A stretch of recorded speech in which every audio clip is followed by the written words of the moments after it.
ጤና ይስጥልኝ የወፍታሔ ሾው ተከታታዮች ቤተሰቦች እንኳን ደህና መጣችሁ። በየሳምንቱ የምናደርገውን ፕሮግራማችንን ደግሞ ዛሬ በጣም ማከብረው ወንድሜን ፕሮፌሰር ኪሮስን ደግሞ ይዤላችሁ መጥተናል። ከሱ ብዙ የምንማረው ጀርኒዎቹ ከልጅነቱ አሁን ከደረሰበት ደረጃ ድረስ ምንን አሳልፎ ነው እዚህ ደረጃ የደረሰው፣ ምን ኢንፍሉወንስ ያደረጉት በህይወቱ።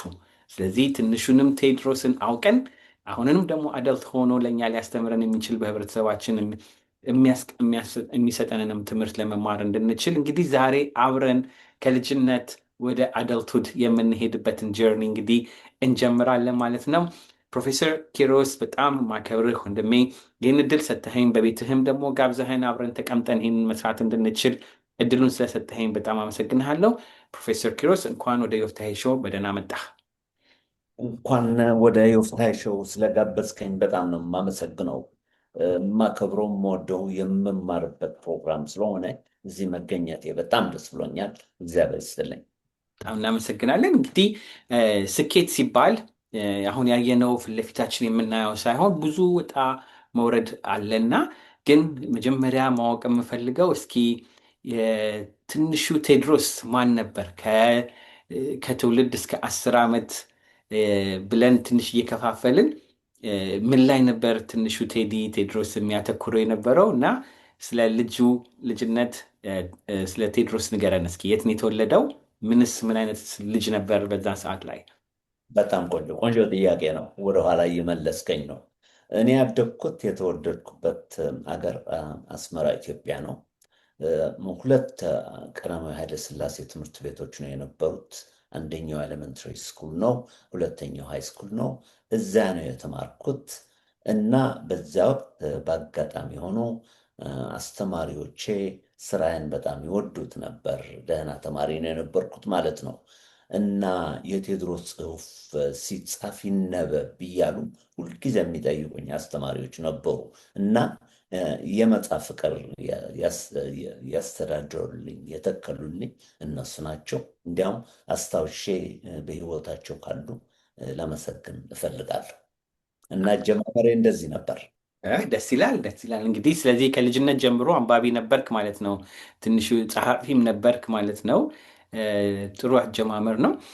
በልጅነት እንግዲህ ወይ በቤተሰቦችህ ኢንፍሉዋንስ ያደረገህ ወደ ትምህርቱንም አካደሚኩንም ማን ማን ናቸው? እንግዲህ እንዳልከው እንግዲህ አንዳንድ አስተማሪዎችንም ማመስገን ፈልጋለሁ ብለሃል። የጽሁፍንም ወይም ደግሞ እንደዚያ ነገር እንድትወድ በዛች እድሜ ክልል ውስጥ ኢንፍሉዋንስ ያደረገህ የረዳህ ምንድን ነው?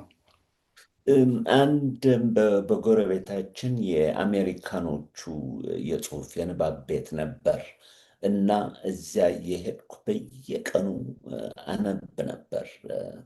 ገና በሕፃንነቴ ነው እንግሊዝኛ መማር የጀመርኩት።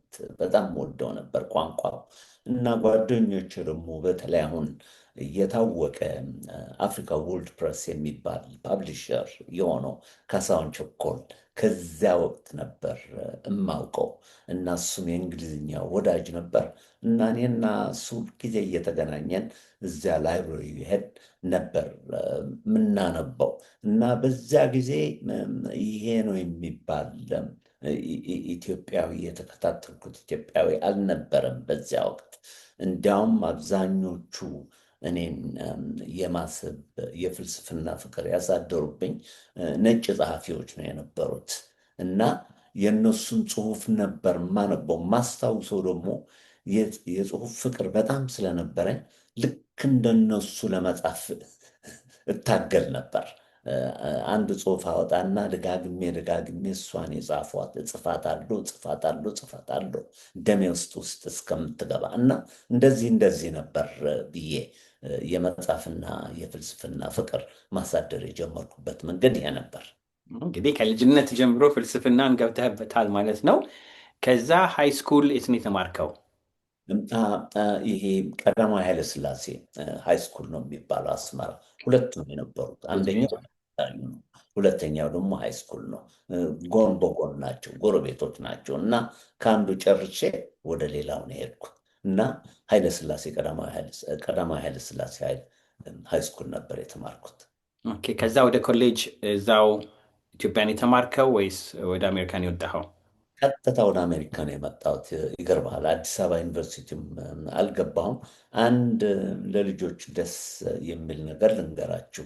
በዚያ ወቅት ሃይስኩል በነበርኩበት ጊዜ ሃራምቤ የሚባል የሙዚቃ ክፍል አፍሪካን እናስተባብር የሚባል ቡድን ተፈጥሮ ነበር። አንድ ኬንያው ነበር የሚያስተዳድረው እና እዚያ አሁን ቦስተንም ያሉ ሁለት ኤርትራኖች አሉ። ይሄ ካሳሁንም እንዳልኩት እንደ ሙዚቀኞች ሆነን እዚያ ውስጥ ገብተን የአፍሪቃዊነት ፍቅር የሚያሳድር መንገድ ያጋጠመን በዚያ ወቅት ነበር። ሃይስኩል ውስጥ ሆነን እና እዚያ ሆኜ የምመኛቸው ትምህርት ቤቶች ነበሩ። ሃርቫርድ አንዱ ነው፣ ስታንፈርድ ሌላ ነበር፣ ፕሪንስተን። ግን እኔ ልቤ ውስጥ የነበረው ዩኒቨርሲቲ ኦፍ ዊስኮንሰን ኢን ማዲሰን፣ እዚያ ትምህርት ቤት ነበር መሄድ የምፈልገው። ምክንያቱም አንዱ የማደንቀው ኢትዮጵያዊ ታጋይ የነበረ ሁለት ናቸው፣ ግርማሜና መንግስት ነዋይ የሚባሉት ሁለቱም እዚያ ነው የተማሩት እና እንደነሱ ለመሆን ነበር የምመኘው እና ያቺ ትምህርት ቤትን አፕላይ አደረኩ፣ ተቀበሉኝ። አባባ መሀል ውስጥ እንዳይገባ ብዬ ትምህርት ቤት አግኝቻለሁ፣ ስኮላርሽፕ አግኝቻለሁ ብዬ ዋሽቼ ነው የወጣው። ትምህርት ቤቱ ተቀበሉኝ፣ ስኮላርሽፕ ግን አልነበረኝም እና በኒውዮርክ አንድ ንግድ ትምህርት ቤት አግኝቼ ያቺ ወረቀት ማውጫ እዚያ አግኝቼ ማንሃታን መጣሁልና ከዚያ ቀጠል። እዚያ ብዙ ችግር ሊያጋጥመኝ ነው ማለቴ ነው። አሁን ጥሩ ነው እንግዲህ እንዲያውም መንገዱም ወደዛ እየሄድን ነው። እንግዲህ ሁሉም ሰው ከኢትዮጵያም ከኤርትራም ለመውጣት ብናስብ አሜሪካ ሁሉን ነገር አስተካክሎ የሚጠብቀን ይመስለናል። እና ስትመጣ ወደ አሜሪካ ስትገባ ያጋጠመህ ሾክ የሚሆን ካልቸርም ልበለው እንደ ቻሌንጆች ምን ምን ነበሩ? በጣም የሚያስቅ ነው። ወጣቶች ይማሩበታል የሚል እምነት አለኝ እና ማንሃታን ደረስኩለትና ሌላ ነገር ነው አገሩ። እኔ ደግሞ ከልጅነት ጀምሬ መልበስ ነበር የምወደው እና ይቺ ቦታ ያርጌ በሙቅ ጊዜ እኮ ነው ያ ነገር ያቀላላጠሩ እና ሁሉም የሚያዩኝ ምንድን ነው ይሄ? ምን እብድ ነው? በዚህ ፀሐይ እንዴት አድርጎ ነው እንደዚህ የሚለብሱት ብሎ ሁሉም ያዩኛል። እና እኔ ደግሞ አባቴን በምስጢር ስለወጣ ገንዘብ ስለሌለኝ የተወሰነ ገንዘብ ነበር የነበረኝ፣ እሷ እንዳትጠፋብኝ ብዬ ወደ ዋይምሲ ሄድልሃለሁ። ዋይምሲ እገባለሁ። በዚያ ወቅት ለመጀመሪያ ይሄ ምንድን ነው የሚባለው ወንዶች የሚወዱ ሰዎች የነበሩበት ቦታ ነው እና ረጅም ነኝ፣ ቀጭን ነኝ። በቃ ከበቡኝ። እዚያ ሻወሩ ስንሄድ ሁሉ መጥተው ይከታተሉኛል። ግራ ገባኝ። እኔ ምን አይነት ሀገር ነው የመጣ? መጥተው ይስቁኛል፣ ያሽኮርሙኝ። እንዴ አልኩኝ፣ ምን ጉድ ነው የመጣብኝ ብዬ በጣም ነው የፈራሁት። እና ሁለት ሌሊት እዚያ አደርኩና ከዚያ በኋላ አንድ ኢትዮጵያኖች የሚሰበሱበት ቡና ቤት አለ ኒውዮርክ፣ ሰምቻለሁ ገና ስወጣ እና እዚያ ቤት ሄድኩ። እዚያ ስሄድ በሙሉ ኢትዮጵያኖች ሳያቸው በቃ ደስ አለኝ። አገር የተመለስኩ ሆነ ነበር የተሰማኝ። እና በዚያ ወቅት አንድ ዘመዳችን አብሮ አደጌ እዚያ ነበር እና መጥቶ ያየኛል። እንዴ መቼ ነው የመጣው? እንዲህ ምን ሆነ የመጣው? የት ነው ያለው ይለኛል። ነገርኩት። ዋይምሲ ነው ያለሁት። እየተንቀጠቀጥኩ በፍርሃት ነው ያደርኩት ሁለት ሌሊት አልኩትና ግድ የለም ወደ ኦሃይ እንሄዳለን፣ እዚያ አንድ ዘመድ አለችን፣ ሁሉም ኢትዮጵያኖች የምትሰባስብና ትሄዳለህ ተባልኩኝ። ሄድኩኝ ከሱ ጋር። እዚያ ስሄድ ሴትዮዋ ጥቁር አሜሪካዊ የነበረችው አየችኝ። እንግሊዝኛ ቆንጆ ነው፣ ወደደችኝ። ይሄ ትምህርት ቤት መግባት አለበት አለቻቸው። በሳምንት ትምህርት ቤት አግኝታ የጥቁሮች የታወቀ ትምህርት ቤት ዊልበርፎርስ የሚባል ኦሃዮ ከተተችኝ። እዚያ ገባሁልህ። አንድ ሰመስተር እዚያ ቆየሁ። 4.0 አመጣሁ የወሰድኳቸው ኮርሶች። እሱ ተሳክቶልኝ ትንሽ ቆይቼ ደግሞ ሌላ ጓደኛ ዩኒቨርሲቲ ኦፍ ዊስኮንስን ልቤ ውስጥ ያለችው እዚያ ነበር የሚማረው እና እዚህ ወደዚያ ተባልኩ። ያችኛዋን ይዤ ጥሩ ግሬዶች ስለነበሩኝ ወዲያው ተቀበሉኝ ዩኒቨርሲቲ ኦፍ ዊስኮንስን። እዚያ ያድኩልህ። እዚያ የመጀመሪያ ቢኤን በፍልስፍናና በአንትሮፖሎጂ አጠናሁ። ዋንደርፉል። እንግዲህ መንገዱ ስትገባ ሁሉም አሜሪካ ሲገባ ሁል ቀላል ይመስላል፣ ግን እንዳልከው ይህም ደግሞ ደስ ያለኝ ደግሞ ወገኖች በማግኘትህ መንገዱን አሳዩህ ማለት ነው። እና የኛም ፕሮግራም ደስ የሚለኝ ምንድን ነው ይህንን ስንሰራ ለሌላው መንገድ መፍጠር የምንችልበት መረዳዳት የምንችልበትንም ስለሆነ ቆንጆ መነሻ ነው ያነሳሃልን። እንግዲህ ፊሎዞፊና አንትሮፖሎጂን እንግዲህ እ፣ ዊስካንሰን እንዳሰብከው ተማርክ። ለምንስ ነበር ፊሎዞፊና አንትሮፖሎጂን ማጥናት የፈለግከው? በቃ ይሄ የፍልስፍናው ፍቅር ያሳደረብኝ ያቺ የነገርኩ ላይብረሪዋን ስመላለስ አንድ ኢማኑኤል ካንት የሚባል ጸሐፊ ነበር አውሮፓዊ እና የእሱ መጽሐፎች እዚያ ብዙ ተደርድረዋል እና ሳነባቸው በጣም ከባድ ናቸው። ታይቶ ሰምቶ የማይታወቅ የጭንቅላት አሰራር የምን እኔ እንዴ ሰው እንደዚህ ነገር ይጽፋል ወይ ብዬ አነበብኩ። አብዛኛው አልገባኝም። ነገር ግን እንደገባኝ አስመስዬ ፍቅሩ ይዘኛል ከሰውየው ጋር እና እሱ ነው በሱ ምክንያት ነው ወደ ፍልስፍና ጠለቅ ብዬ የገባሁትና ካንትን ማወቅ የጀመርኩት ገና ሃይስኩል ውስጥ እያለሁ ነው። ቀጥሎ ከሱ ጋር የሚሄድ ደግሞ የማርክስ አስተሳሰብ ጭንቅላቴ ውስጥ ይገባል። ማርክስን ኮሚኒስት ማኒፌስቶ አነበብኩ።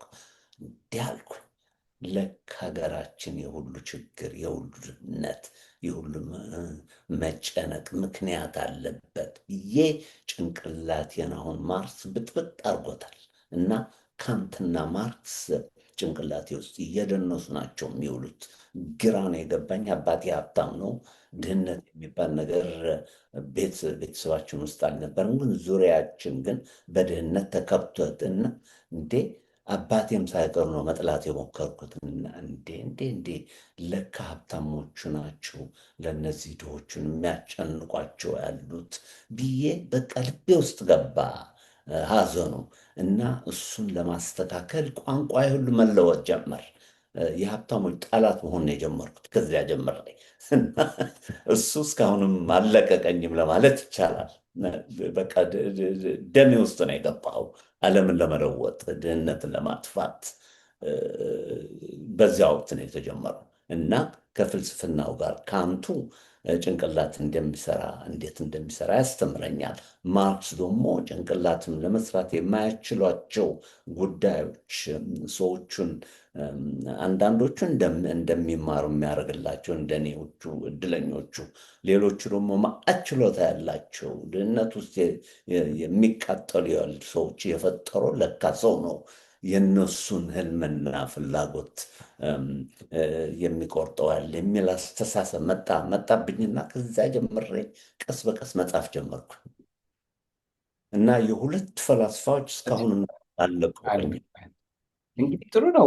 ፍልስፍናም ሁላችንም ባነሳኸው መንገድም ደስ ስለሚለኝ እንግዲህ እነ ሶክራቶስ፣ አሁን ኢማኑኤል ካንት ፐርሺያ፣ ከረንት ከራሻ ነው የመጣው፣ ማርክስ እንደዚህ ናቸው እና እንግዲህ የሌሎቹ የዌስተርን ወርልዶቹ ፊሎዞፈሮች እኛን ብዙ ጊዜ ኢንፍሉዋንስ ያደርጉናል። አንተም ደግሞ በዛ ኢንፍሉዋንስ በመሆን ያንንም በመምረጥ እንግዲህ ወደ ፍልስፍናው ዓለምም እንድትገባ አድርጎሃል። ግን ከአንተም ደግሞ ብዙ የተማርኩት ወደኛው እንመለስና ደግሞ ብዙ ጊዜ የማይጠራላቸው ብዙ ነገሮችንም ሊቀይሩ የሚችሉ እንደ ዘርዓ ያዕቆብ አይነት ደግሞ ፊሎዞፈሮች የኢትዮጵያ ተወላጆች አሉና መቼ ነው ወደ ዘርዓ ያዕቆብ ስለ ሱስ መማርስ ማወቅስ የጀመርከው? በጣም ቆንጆ። ይሄ ረዘም እንዳይልብህ ከባድ ጥያቄ፣ ብዙ ሰንሰለት ያለበት ነው እና ትንሽ አጠር ያለ ጊዜ ስጠኝ በደንብ አድርጌ እንዳቀርበው። ይገርምሃል፣ ዘርዓ ያዕቆብን የተዋወቅኩት ከ20 ዓመት በፊት ነው። እስከዚያ ድረስ ከ26 ዓመት ጀምሬ ጸሐፊ ሆኜልሃለሁ። ቢኤን የመጀመሪያ ፒኤችዲን በፍልስፍና አጥንቼ ከኬንት ስቴት ዩኒቨርሲቲ የሚባለውን የመጣሁት። ከዚያ መጥቼ ወደ ቦስተን ስመጣ አንድ የታወቀ ፈላስፋ ጃን ሮልስ የሚባል ይገርምሃል፣ ዳንኪን ዶናትስ ይሄ ፍሬሽ ፖንድ ያለው ቁጭ ያለው አንድ ጠዋትና ይሄ ትልቅ ፈላስፋ ቅርጹ ስዕሉ ምናምን አየው ነበር። ከዚያ በፊት በጎኔ ቁጭ ብሏል እና እኔ ደንግጫለሁ። የማደንቀው ሰው እንዴት ነው ደግሞ እዚህ የተገናኘ ነው ብዬ ቁጭ አልኩኝና ጎን በጎን ቁጭ ብለን እሱም ያየኛል። በቃ እንደተማረኩ ልቡ ነግሮታል። ለመተዋወቅ ፈልጌያለሁ። በዚያ ወቅት ፒኤችዲ ይዤ ራሴ ቦስተን ዩኒቨርሲቲ ውስጥ እያስተማርኩ ነው። ወጣት አይደለሁም፣ ግን ገና ነኝ። 32 33 ዓመቴ ነው። እና ተዋወቅኩትና ነገርኩት። ይሄ አንድ መጽሐፍ ለመጽሐፍ እየተዘጋጀው ነው እና እንዴት ነው የሚደረገው አልኩት። በደንብ አድርጎ እንዳባጦ ነው። ሁሉም ኮርሶቼ ሃርቫርድ ያሉ፣ ከፈለግ አፕላይ አድርግና ሁለተኛ ፒኤችዲ ማጥናት ትችላለህ አለ። ካልፈለግክ ደግሞ ጊዜ ከሌለ አባቶኝ ያለው በዚያ ወቅት መጥተው ሁሉም እኔ የማስተምራቸው በነፃ ተማር ይለኛል። ተመልከት ቸርነቱ። እሺ ያልኩት፣ ህልሜ ተፈጸመልኝ። ከዚያ ቀጥዬ ደግሞ በሙሉ ሃርቫርድ ውስጥ የነበሩ ኮርሶችን በሱ ምክንያት በሱ ጓደኝነት ምክንያት በነፃ አንድ ባንድ ወሰድኳቸው ምንም ሳልከፍል። ግን ወደ ዲግሪ ፕሮግራም ግን መግባት አልፈለኩም። የፖስት ግራጁዌት ወርክ ስም ተብሎት ሬኮመንዴሽኑ ሁሉ ይጻፍልሃል አሉኝ። ሁሉም ወደዱኝ። ደህና ተማሪ፣ ደህና ጸሐፊ ነው የነበርኩት። ይወዱኛል አስተማሪዎቹ። እና እሱ አደረግንና በዚያ ትንሽ ትንሽ ቆይቼ የመጀመሪያ መጽሐፊ ሞራል ፊሎሶፊ ነው። ስለ አንቶኒዮ ግራምሺ የሚባል ማርክሲስት የነበረ ጽሁፍ ነበር የጻፍኳት። እሷን ስጽፍ አስተማሪዎች ምን አሉኝ? ይችን መጽሐፍ ጽፈህ ስራ እንደማታገኝ ማወቅ አለብህ። እዚያ ሀገር ጥቁር ሆነ እንደገና ደግሞ የማርክስ ተከታታይ ሆነ የፈለግክ አድርግ፣ ነገር ግን እየነገርን ነው። ይች መጽሐፍ ስቃይ ነው የምታመጣብህ እንጂ ስራ አታገኝም አለ። ግን ታውቀዋለህ፣ እንዲህ ነው ያልኳቸው። የፈለግኳት ነገር አድርጌያለሁ እና ይሄ ፈላስፋው ስነግሮ ደግሞ ይሄ ነገር እውነታቸውን ነው እና እሱ እንለውጣለን፣ ለየት ያለ መጽሐፍ ትጽፋለህ እንጂ ይሄ ስራ ያስቀጥረም አለኝ፣ መከረኝ። እና የእሱ ጽሁፎች በደንብ አድርጌ ያጠናኋቸው። የታወቀ አሜሪካዊ ነው እና ሁለተኛ መጽሐፌ ስለሱ ነው የጻፍኩት። ይሄ መንገድ ከፈተልኝ። ስራዎችን መከፈት ተጀመሩ። ነገር ግን ሙሉ ስራ ማግኘቱ በዚያ ወቅት ፈላስፋ ሆነ በጣም የመጨረሻ ከባድ ሁኔታ ነው የነበረው። ፓርታይም ስራ፣ የሙሉ ስራ እየሰራ በነፊቱ ምናምን እንዳይሰጡ ኮርሶችን ብቻ እየሰጡ ትመዘመዛለህ። በጣም ነው የሚጠቀሙበት። ይሄን አድርጌ አንድ 10 15 ዓመት ትግል ውስጥ ነው ያለሁት። በዚህ ወቅት ደግሞ አንድ ነገር ያላረጉ ነጮች እያየኋቸው አይኔ አፍጥጬ ስራ ያገኛሉ። እኔ 6 7 መጽሐፍ ጽፌ ገና የምፈልገው ስራ አላገኘውም። አላቋረጥኩም።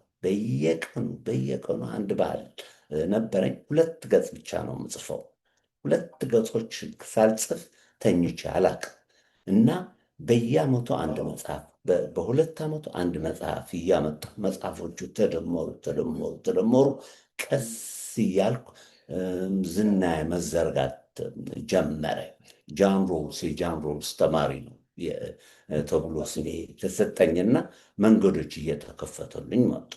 በዚያ ወቅት ነው አንድ ቀን ዝም ብዬ ሳነብ ስገለባብጥ አንድ ካኔዲያው ነበር ክሎድ ሳሙዌል የሚባል ስለ ዘርዓ ያዕቆብ መጽሐፍ የጻፈ ለኢትዮጵያኖች ያስተዋወቀ ሰውዬ ነበርና እንደዚህ ነገር የሚባል አለ ወይ ብዬ ከፈት አድርጌ መጽሐፉን የክሎድ ሳሙዌል ሳነበው ለካ የሚያስደንቅ እንዴት አድርጎ የምትገልጥበት የሚያቅተ አይነት ሀሳብ ነበረን ኢትዮጵያ ውስጥ ማለት ነው።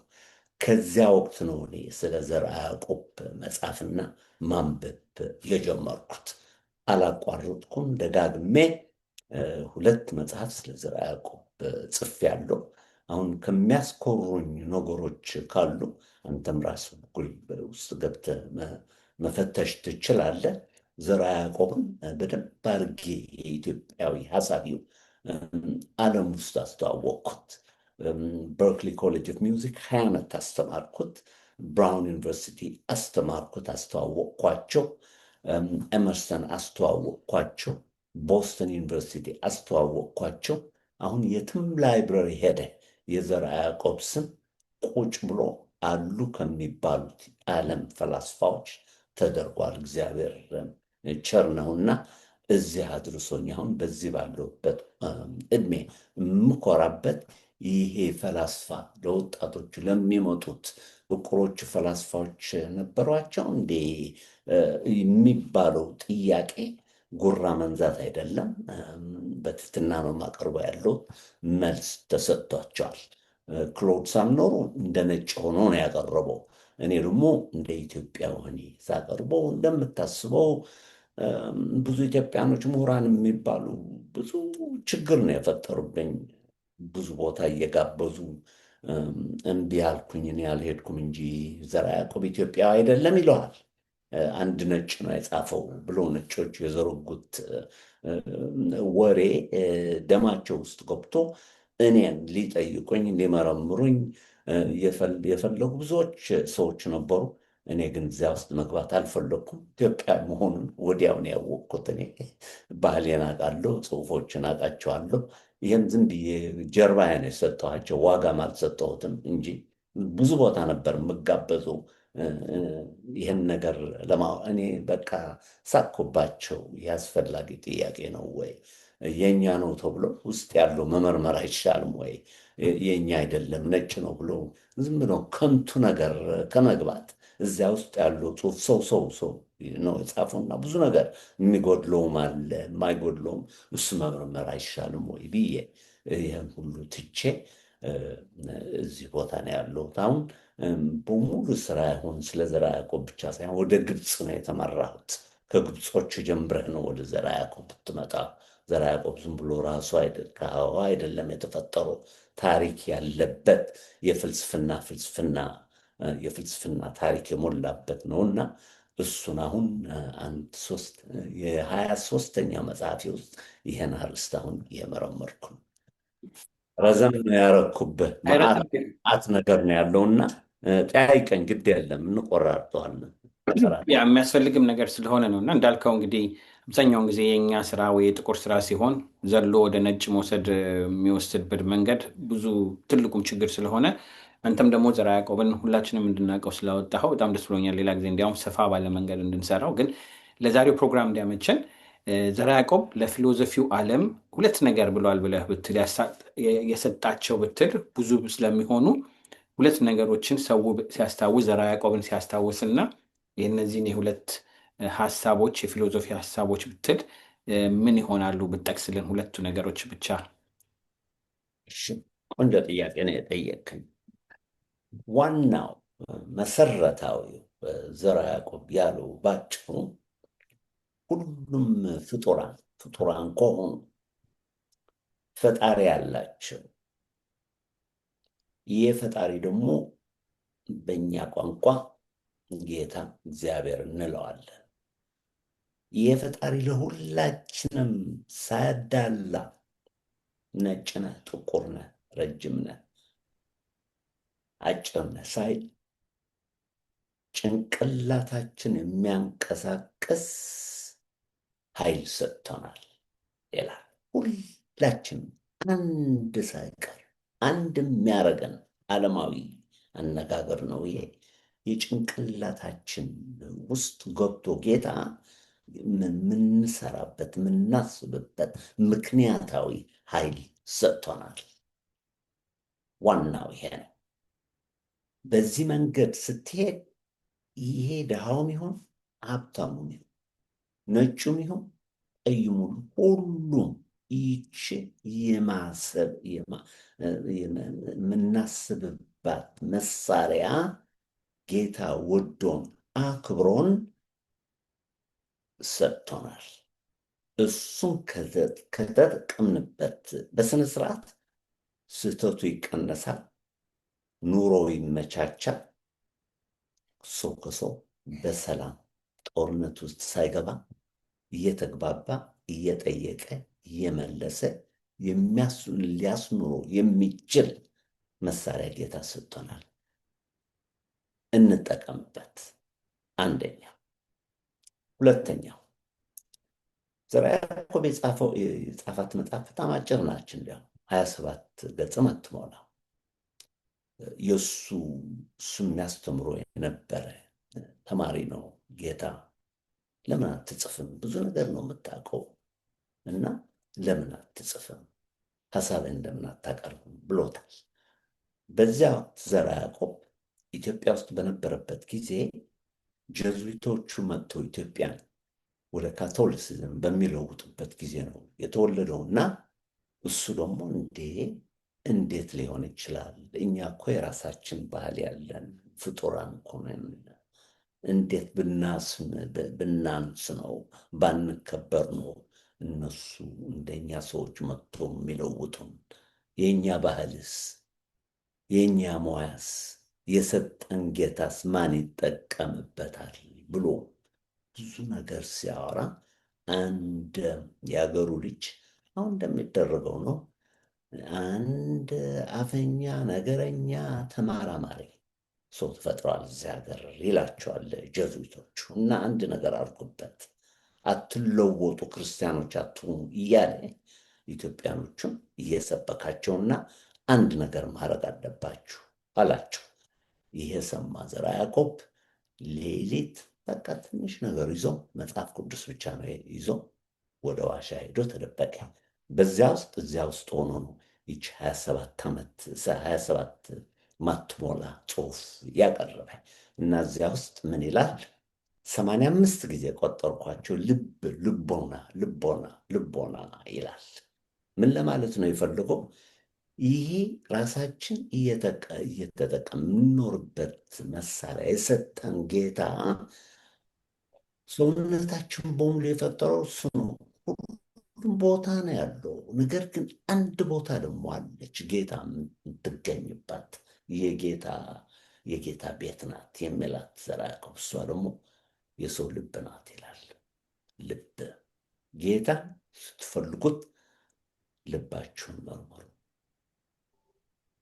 የሰጣችሁ መሳሪያ የጭንቅላቱ ከልብ የመነጨው ከልብ የሚፈለፍለው ከልብ የሚወጣው ሀሳብ ነው። ጭንቅላቱ ለቋንቋ የሚያቀርበው ጭንቅላቱ ግን ሀሳብ አይፈጥሩም። ሀሳቡ የሚፈጠረው የሚያድገው የሚፈለፍለው ከሰው ልብ ነው እና ከጌታ ጋር መገናኘት ከፈለጋችሁ ልባችሁን ፈትሹ፣ ጌታ እዚያ ነው ያለው የሚል የመጀመሪያ ዘመናዊ አይነት አስተሳሰብ ለአፍሪካኖች ብቻ ሳይሆን ለዓለም ውስጥ ያስተዋወቀው ይሄ ፈላስፋ ነው።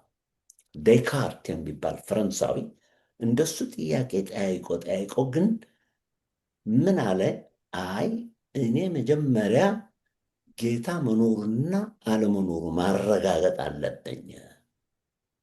ካላረጋገጥኩ እንደሚኖርና እንደማይኖር እንዳለና እንደሌለ ሳይሆን እንዴት አድርጌ ነው ጌታ አለ ብዬ ተማምኜ እሱን መከታተለው ይላል። ዘርዓ ያዕቆብ ግን ምንድን ነው የሚለው? መጀመሪያ ማመን አለብህ። ካመንክ በኋላ ነው ሁሉም ነገር የሚከፈትል።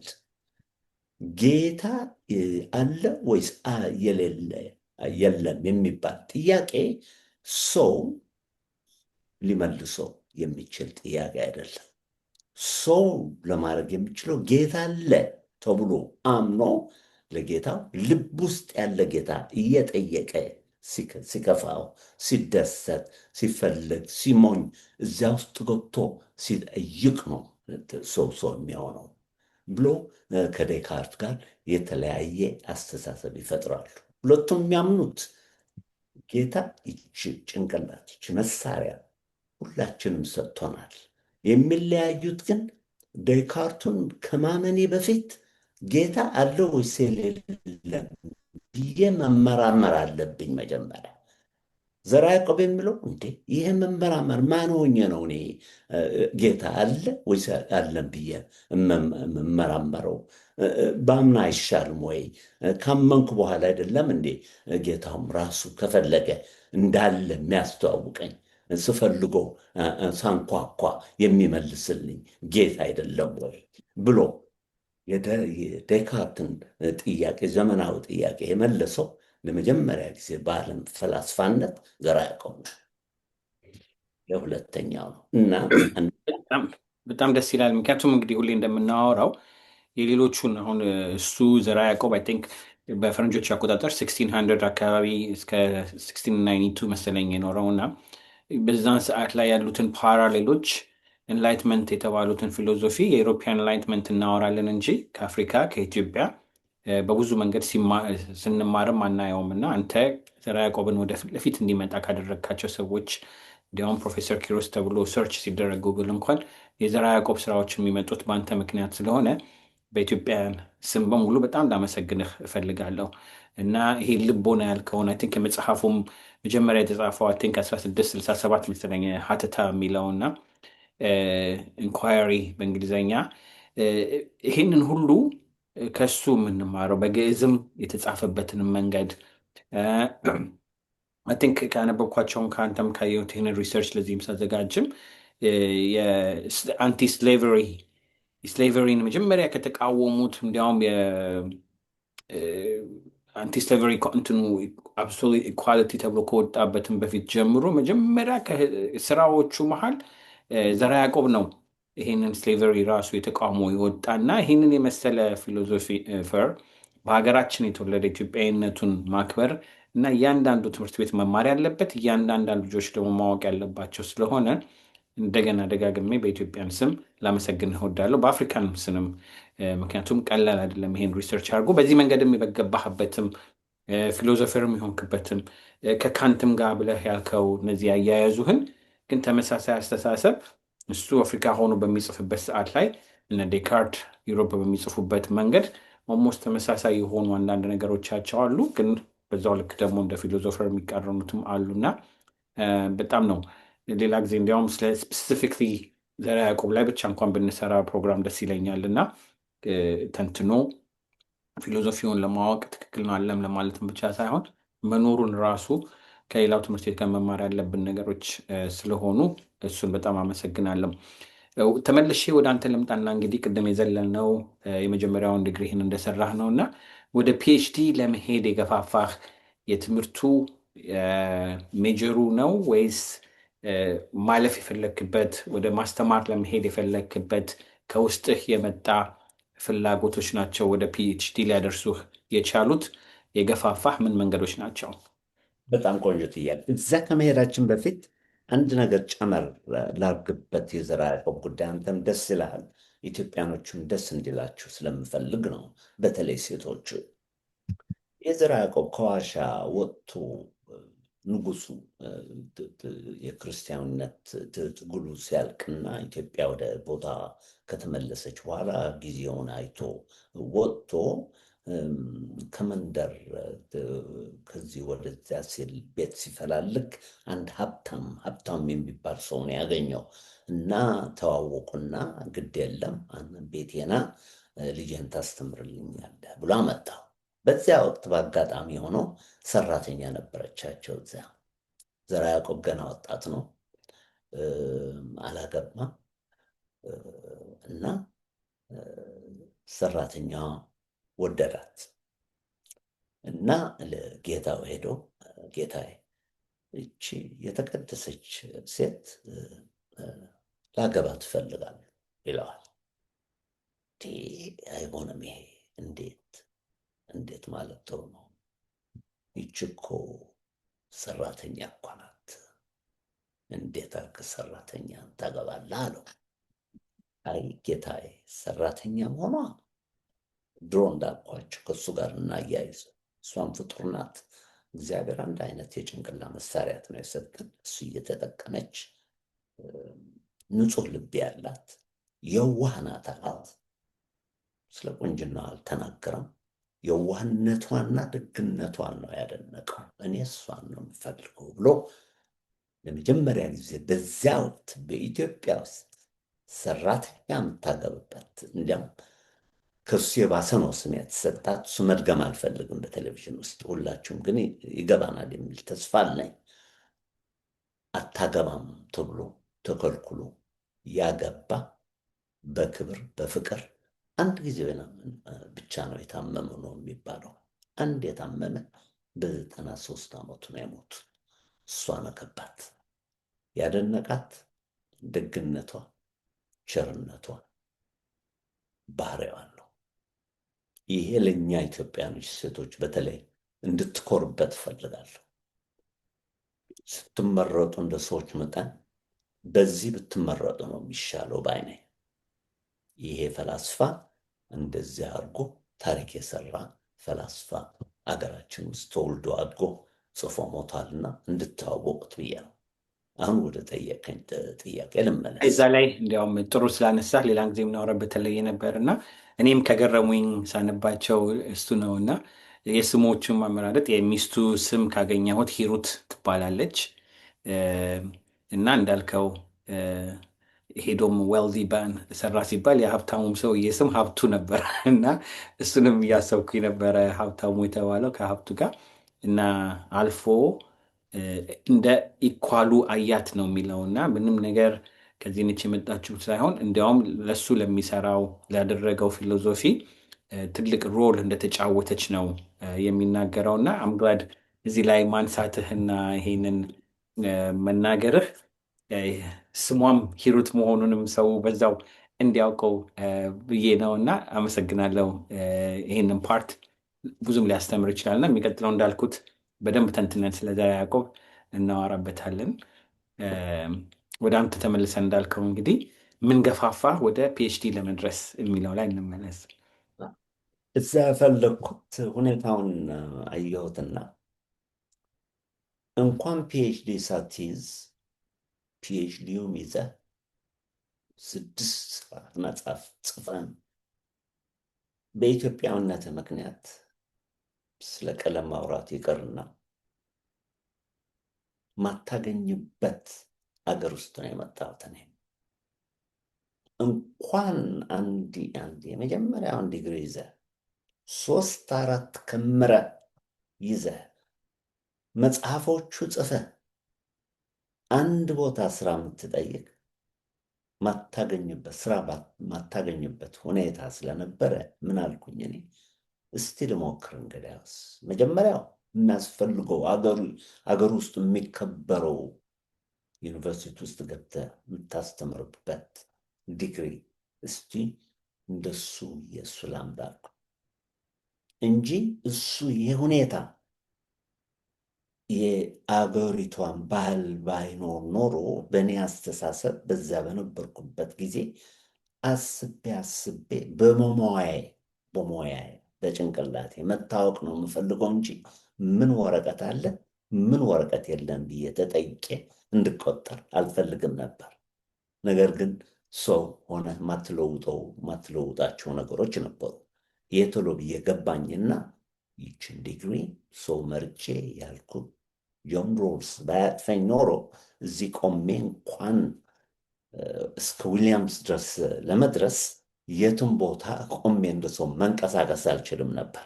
ነገር ግን እግዚአብሔር ብሎት ዳንኪን ዶናትስ የሃርቫርዱ አስተማሪ ማትጠብቀው ቦታ አግኝተህ የእግዚአብሔር ቸርነት ተመልከት። እዚያ አገናኝቶን ሰውየው ደስ አልኩትና እረዳሃለሁ ብሎኝ ህይወቴን የለወጠልኝ የእግዚአብሔር ፍጡር፣ ነጭም ቢሆን ቀይም ቢሆን የእግዚአብሔር ፍጡር ነው ይሄ ሰውዬ ነው። እሱን የሁሉ አድርጉልኝ በቀላሉ ስራ ያገኘሁ እንዳይመስልህ።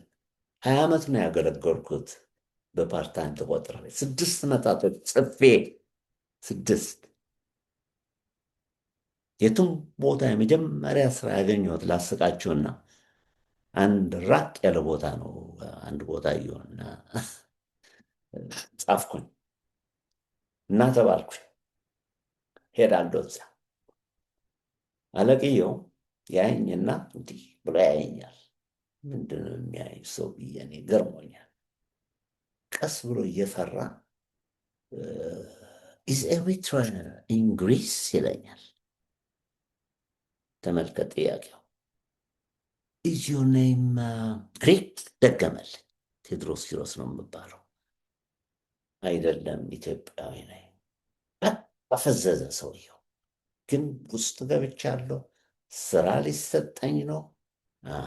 ልስራበት ብሎ አንድ ኮርስ እንዳስተምር 2 ሰዓት እየነዳሁ በዚያ ወቅት አግብቻለሁ፣ ልጅ አለች።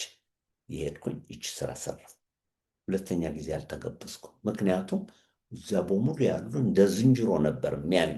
እንኳን አስተማሪ የፍልስፍና አስተማሪ ሆኜ እዚያ እንድቆይ እንደ ሰውም እኔን ለማየት የማይፈልጉ ሰዎች ነበሩ።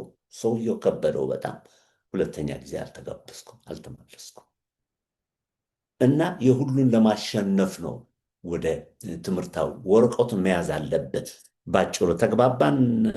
አመላለሴ ገብቷል። አንተ በደንብ ገብቶኛል።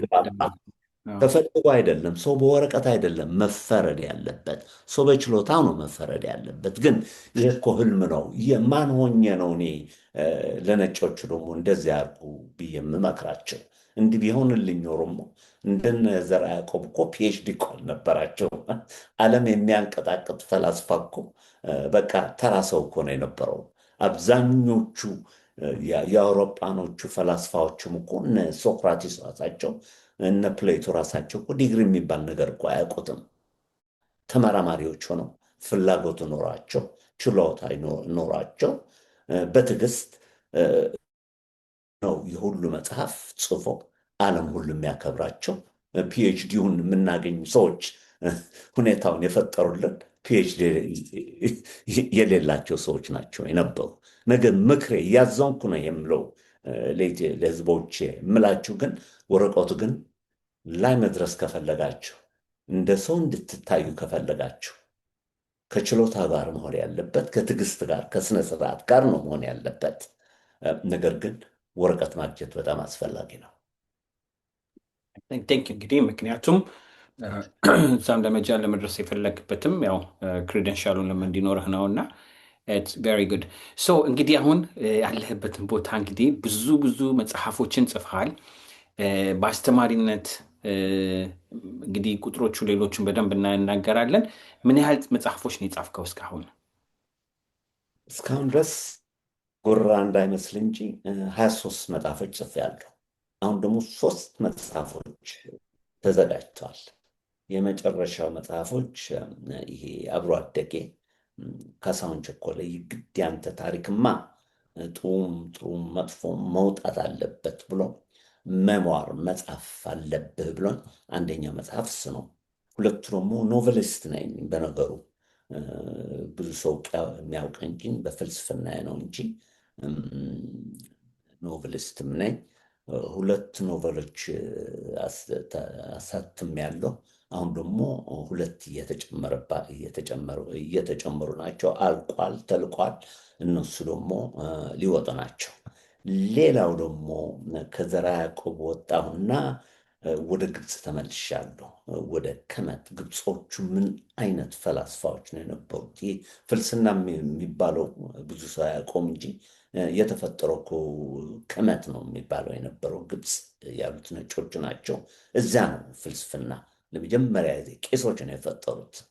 ጊዜ ስለነበራቸው ሀብታሞች ስለነበሩ ቁጭ ብሎ ላይ ታች ሲያዩ ማን ፈጠሮ፣ ማን ወጣ፣ ማን ገባ ብሎ መመራመር የጀመሩት ነጮች አይደሉም። ጥቁሮቹ ከመት የነበሩት ጥቁሮች ናቸው። እና እሱን አሁን እየመረመርኩ ነው። የመጨረሻው መጽሐፍ አሁን ዊሊያምስ ኮሌጅ ሲሄድ 3 ሌክቸሮች ላቀርብ ነው። አንደኛው ሌክቸር የሚሆን ስለ ከመት ነው። ሁለተኛው ስለ ዘርዓ ያዕቆብ ነው።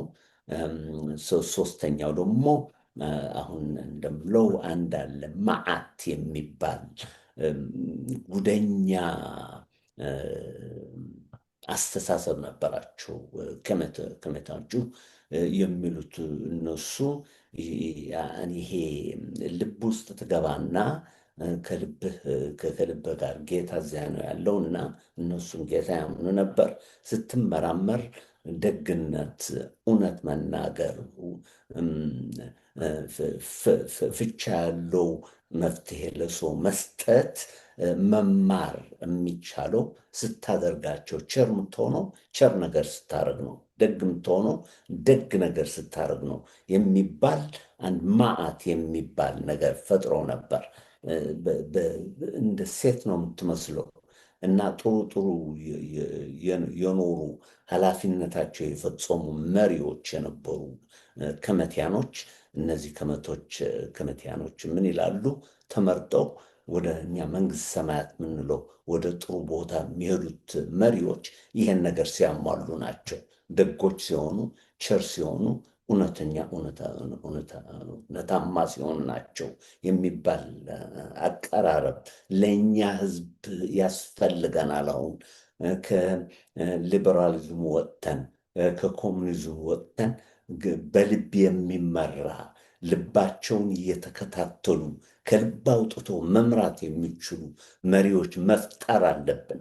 እነሱ ከፈጠሩ ደግሞ እነሱ የሚያስተካክሏቸው ቆንጆ ኮንስቲትዩሽን ተደርጎ ሰው በመንግስት ነው መተዳደር ያለበት እንጂ ድሃው ከሌለችው ድሃው መርዳት የለበትም። ሀብታሞች አለው ተብሎ ደግሞ ሀብታሞች እንዲተኩልን ማድረግ የለብንም። ይሄ በመዓት የሚመራ መንግስት ማቋቋም ይቻላል የሚባል አዲስ አስተሳሰብ ለዓለም ይረዳዋል የሚል ሞራል ኢኮኖሚ የሚባል ስም ተሰጥቶት 3ኛው ሌክቸርስ ይሆናል።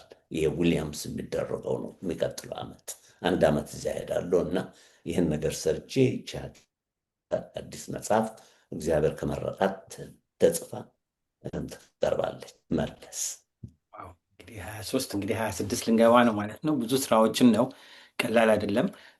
በመሀላችንም እንግዲህ ዘርዓ ያዕቆብን ማውጣት ማውጣት ብቻ ሳይሆን ደግሞ ራስህም ደግሞ በፊሎዞፊ ዓለም ውስጥ አስተዋጽኦ እያደረክልን ስለሆነ በጣም እናመሰግንሃለን። ሌላ ጊዜ እንግዲህ መጽሐፎቹንም ተንትነን በደንብ እናወራቸዋለን። ለዛሬ ግን ፕሮፌሰር ቴዎድሮስ ኪሮስ ሰው ቢያውቀው ብትል፣ በሶስት ነገር ብታወቅ ብትል፣ ስለ አንተ ስም ሲጠራ አሁን ቅድም እንዳልነው ስለ ዘርዓ ያዕቆብ ሲነሳ የምናነሳቸው ወይ ስለ ዴካርት ሲነሳ የምናነሳቸው ፖይንቶች አሉና ለማያውቅህ ሰው ሳምራይዝ ማድረግ ቢቻል ባጭሩ 3 ነጥቦችን ፕሮፌሰር ኪሮስን ስታስቡ ይህንን እንድታስቡ ፈልጋለሁ ወይም ደግሞ ይህንን ነው አስተዋጽኦ ሰጥቼ መሄድ የምፈልገው ብትል ምን 3 ነገሮችን ከአንተ ጋር ተገናኝቶ ሰው እንዲያውቀው የምትፈልገው? ብዙ ቢሆኑም ሳምራት እስኪ 3 ኢምፖርታንት የምትላቸውን ብትመርጥ ደስ ይለኛል። በጣም አመሰግናለሁ። በህይወቴ እኔ በዚህ ባለሁበት ሁኔታ እግዚአብሔር ደግሞ እድል ተሰጠኝ ከቆየሁ የምወዳቸው የማከብራቸው 3 ነገሮች ናቸው። ከልጅነት ጀምሮ የተከታተሉኝ እስካሁን ድረስ እየተከታተሉኝ ናቸው። አንደኛው መጽሐፍ ነው። በየቀኑ ከመተኛቴ በፊት በየቀኑ ነው የምልህ። 40 ዓመቴ ነው። መጀመሪያ መጽሐፍ ያወጣሁት በ24 ዓመቴ ነው። ከዚያ ነው ጽሁፍ ማውጣት የጀመርኩት። 1 ገጽ ብቻ ጽፌ ነው የማድረው። ቢበዛ 2 ነው። ብሞት ከዚያ አላልፍም። ምክንያቱም ጭንቅላቴ 2 ገጾች የሚያክል አዲስ ነገር ተሸክሞ ካወጣ በቂ ነው። እሱም በጣም ቢበዛኝ ነው። አንዳንዶቹ አውሮፓውያን 50 ገጽ 60 ገጽ በአንድ ማታ ጨርሰናል ይላሉ። እድሜ ይስጣቸው። እኔ እንደሱ አይነት ሰው አይደለሁም። 1 ገጽ ከበዛ 2 ገጽ ጽፋለሁ። ይሄ ለምን እንዴት ረዳኝ መሰለ? ጽሁፍ መጀመሪያ አንተ ጸሐፊ ነህ ራስህ። አስፈሪ ነው። ማሸነፍ አለብህ ፍርሃቱ። የምታሸንፈው ደግሞ ብትጽፍ። እጽፋለሁ ብለህ ከማለም መጻፍ አለብህ አይደል እንዴ? ይሄን ነገር ኮራበታለሁ። ሁለተኛ ትልቅ አስተማሪም ባልሆን ግን ራስህ ሄደን መፈተሽ ትችላለህ። ደህና አስተማሪ ነኝ የሚል እምነት አለኝ። ማስተማር በጣም እወዳለሁ። 3ኛ እንዳንተ ጎበዝ ባልሆንም በችሎታዬ የቴሌቪዥን ስራ በጣም ነው የምወደው። ሰው አምጥቶ ማነጋገር፣ ማዝናናት በጣም በጣም ነው የምወደው። ሌት የሚያደርገኝ ደግሞ የሚተነቱን ሰዎችም ይህም ነገር ታዝቧል። እንግዶች ሳመጣቸው ጥያቄ ብቻ አይደለም የምጠይቃቸው፣ የእነሱን ጽሑፍ አጥንቼ ነው የምመጣው እና ወደ ጨዋታ ነው የምወስደው። በቃ ውይይት ነው የማስመስለው። ያ ግን በጣም አደንቀዋለሁ። አጠር አጠር እያለ ጥያቄ እየጠየቅ አሁን እንዳረከኝ ታሪኩን ይበታተናል። እኔ ደግሞ ከአንተ ሌት የሚያደርገን እና ሌት ብንል ነው ሁለታችን ደግሞ አብረን ላይ የምንደርሰው ሰዎች ሳመጣ የምናደርገው አንተ ትናገርና ያንተ ጽሑፍ ወስጄ አሳምሬ ነው የማቀርብልህ እንጂ አንተን ለመመርመር መመርመር አልወድም። እኔ በቃ አገኘሁት ማለት አልፈልግም። ቢሳሳትም እንግዳዬ እንደ ንጉሥ አድርጌ ነው የማቀርበው። እሱን አድንቄ ደስ እንዲለው አድርጌ አሳምኜ ፈቃደኛ ሆኖ እሱ ደግሞ የፈለኩት ነገር ሳልጠይቀው ይመልስልኛል። ይሄ ገና እያሳደግኩት ነው። ገና አልደረስኩም። ምፈልጋቸው ቦታ አልደረስኩም። ገና ትንሽ ልጅ ነኝ ያለሁት። ገና እየታገልኩ ነው ጥሩ ሰው ለመሆን። ገና ጥሩ ሰውም አይደለሁም። ጥሩ ሰዎች ገና እየፈለግኩ ነው እና እዚህ ቦታ ነው ያለሁት እና በአጭሩ የምወዳቸው 3 ነገሮች ናቸው። መጽሐፍ፣ ማስተማር እና እንዳንተ የመሰሉ አዋቂዎች አምጥቶ ደግሞ መወያየት እወዳለሁ እና ስሞት እነዚህ 3 ነገሮች ቢታወሱልኝ በጣም ደስ ይለኛል። በተለይ ደግሞ ምኮራበት እናንተን ኩሩበት ይሄኛ ጸሐፊ ይሄኛ ተመራማሪ ዘርዓ ያዕቆብ አሁን ፍልስፍና ዲፓርትመንቶች ዊሊያምስ ምናምን ሴት ለምሳሌ ፎቶ ኮርቼ ነው የምገባው እዚያ። ምክንያቱም ካንት ዴካርት እያልኩ መለፍለፍ አልፈልግም።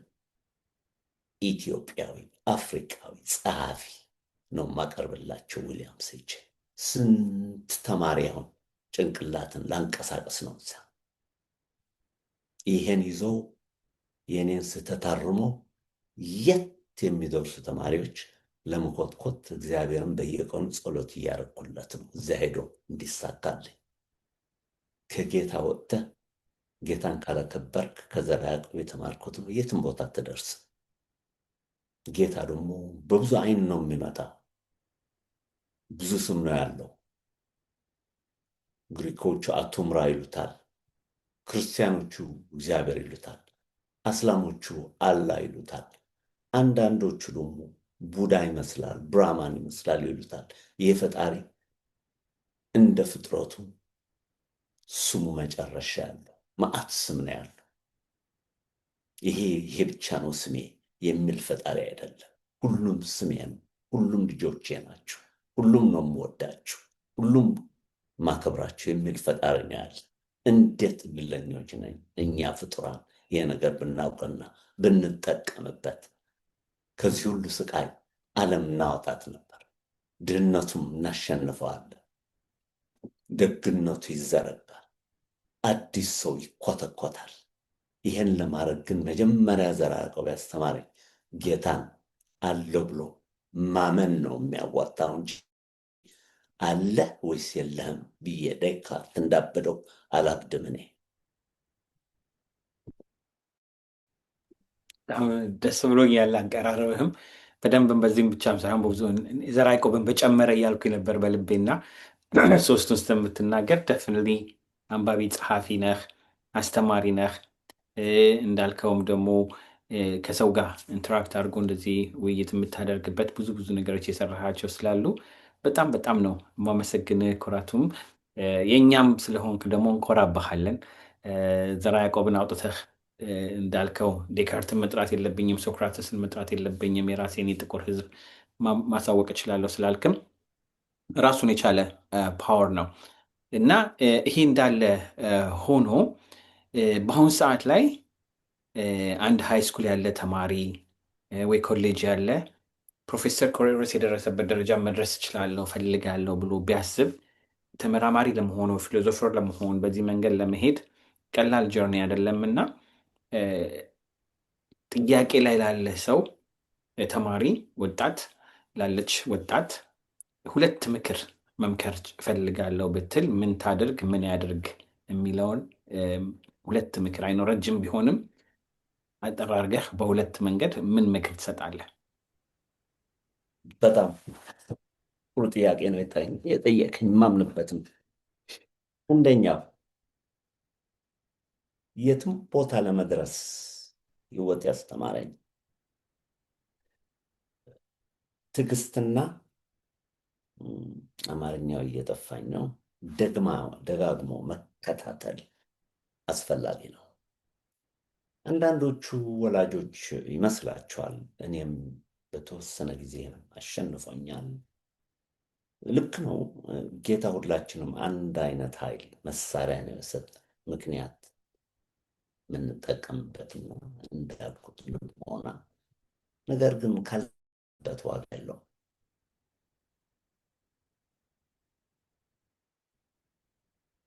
እንድንጠቀምበት ያስፈልጋል።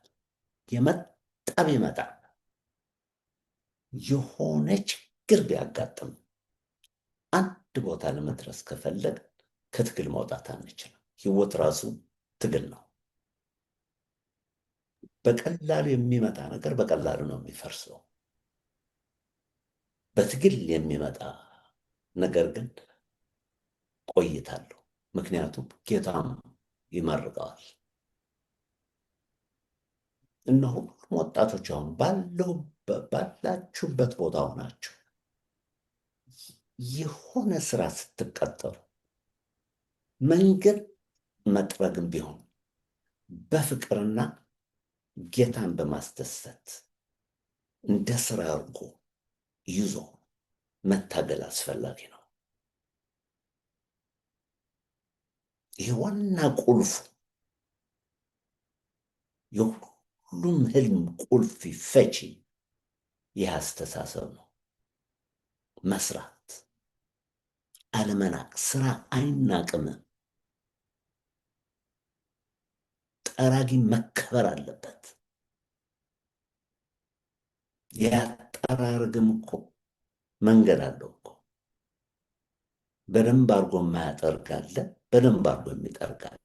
በደንብ አድርጎ ለመጥረግ ግን መጀመሪያ መጠረግ አለበት። የገባችሁበት ስራ በክብር መያዝ አለባችሁ። ማን እንደሚፈርዳችሁ አታውቁም። እንደምትፈረዱ ግን ማወቅ አለባችሁ። ምክንያቱም ፈጣሪ ያያችኋላ። ስራ ክብሩ ነው የምለው መጀመሪያ። ሁለተኛ፣ ወረቀት መግኛ ብቻ አይደለም ትምህርት ማለት። ትምህርት፣ ዋናው ትምህርት ምን አይነት ትምህርት ነው? ራስህን መፈተሽ የሚያስችልህ ትምህርት ነው። ራስህን ካልፈተሽክ ሌላ ሰው ልትፈተሽ አትችልም። እኔ ለምሳሌ በህይወቴ መዓት ስህተቶች ነው ያደረኩት፣ ትዳሬ ውስጥ ሳይቀሩ። ስጠየቅ እስካሁን ድረስ ከምሞት የምለው ነገር አለ። 3 ጊዜ ሞክሬያለሁ፣ 3 ጊዜ ፈረሰብኝ። አፍራሽ ማን ይመስላችኋል? ቴዎድሮስ ኪሮስም። አያያዝ ስላልቻልኩበት ነው። ሚስቶች አይደለም መውቀስ ያለባቸው፣ እኔ ነኝ። ጉደኛው እኔ ነኝ። ኃላፊነቴን አልፈጸምኩም ማለት ነው። በትህትና አንድ ነገር ሲበላሽ መጀመሪያ መጠየቅ ያለብህ የእኔ ቦታ እዚያ ምንድን ነው ያደረኩት? እኔ ምንድን ነው ያጠፋሁት?